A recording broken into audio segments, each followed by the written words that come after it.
Hello, everyone. This is Whitney Will from Star Hearth Astrology, and I'm here tonight to talk to you about the Aries full moon that happens on Wednesday, October 20th. So it's not often that we get two lunations back to back that are so intimately tied together.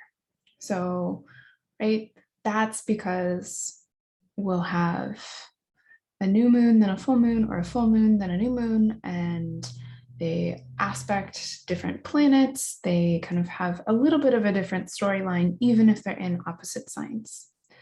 Now we have a bit of a unique situation with the full moon because it is so similar to the new moon, not in the energy, but in the planets that are involved. So if we think back to 2 weeks ago to the Libra new moon, what we had was a new moon conjunct Mars in the sign of Libra. So all of the issues of Mars and Libra were present. We were trying to restart relationships in a constructive way while feeling frustrated at the end of the Mars cycle. We're in the middle of a Mercury retrograde that was made more potent by squares to Pluto and trines to Jupiter. We had a Mercury-Mars conjunction right after the new moon, which complicates interpersonal issues and creates conflict. And so this full moon that we have on Wednesday is largely a continuation of those themes. Mars moves at a very similar speed to the sun. And so Mars is conjunct the sun during this full moon as well. So we had Mars together with the sun and the moon on the Libra new moon. And we have Mars still very close to the sun opposite the moon in Aries. Now, Mars is doubly emphasized because that full moon in Aries is ruled by Mars. So what we have is, again, this tension between Libra and Aries and Mars in Libra rather than Aries. And so this offers us the opportunity to dive deeper into Mars in Libra, right? So Mars is said to be in its detriment in Libra, which doesn't mean that it's a bad Mars, that if you have a Libra Mars, it doesn't work. It just means it doesn't function in a straightforward way. And so what does that mean in the context of Mars? Well, Mars is about the ability to make decisions and take action, to fight for what we want, to assert ourselves, to move towards our goals in a single-minded way. And when Mars is in Libra, all of that stuff is complicated because Libra is a sign that is always thinking of others.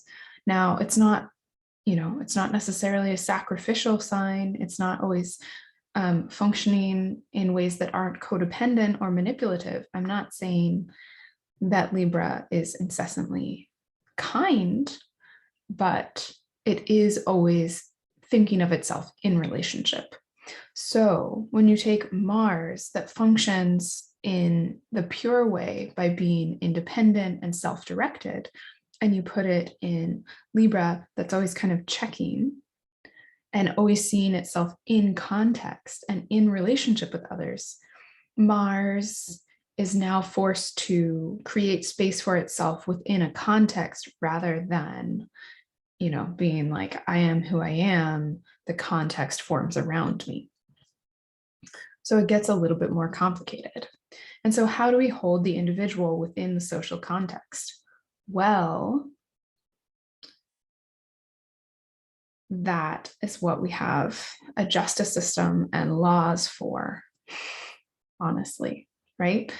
If we have those things to maintain social order, and that is a big piece of Libra. Libra is about justice and about order.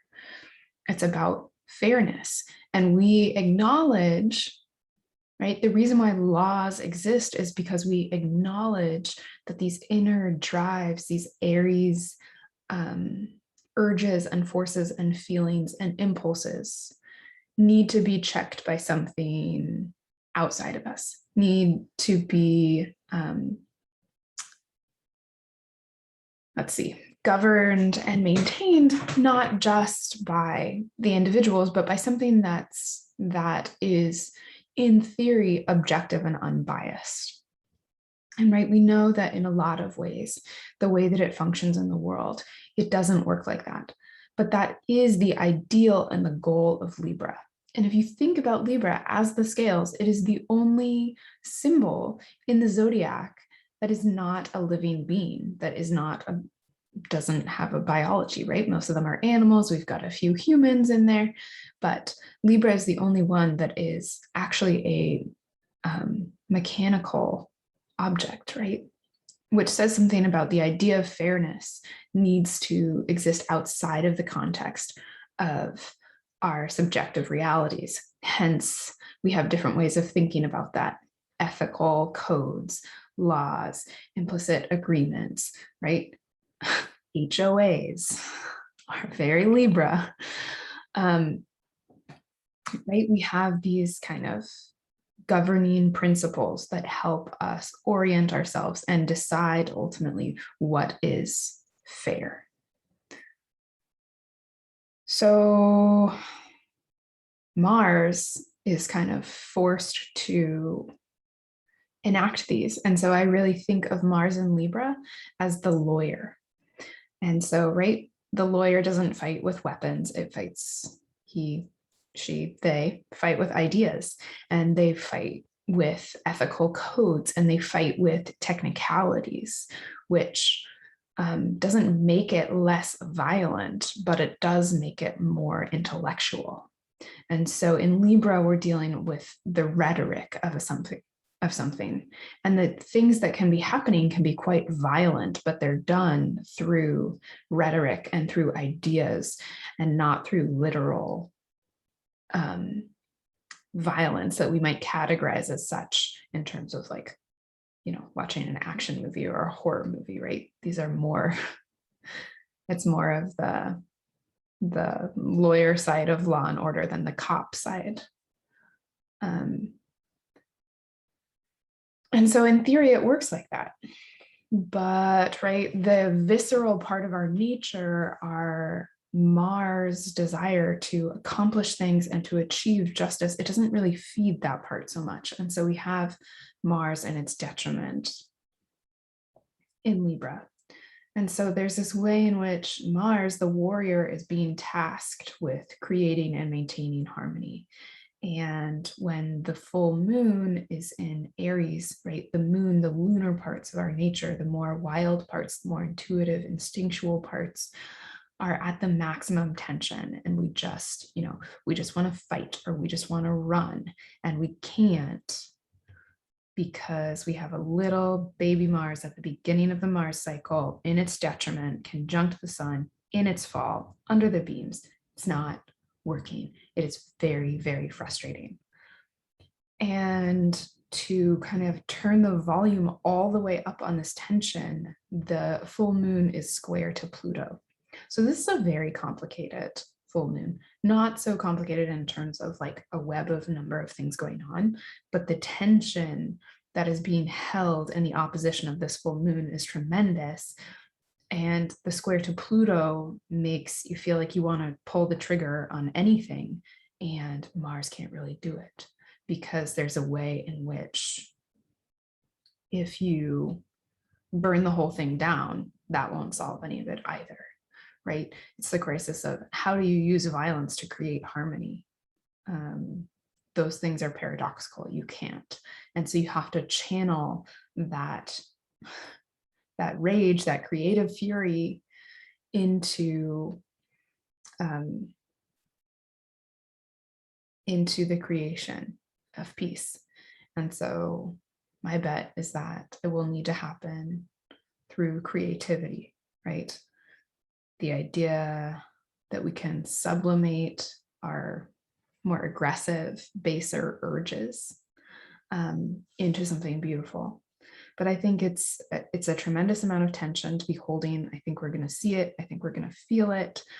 The day after the full moon, Mars completes the square with Pluto. And that is generally really extreme action. And so this is a little bit of like a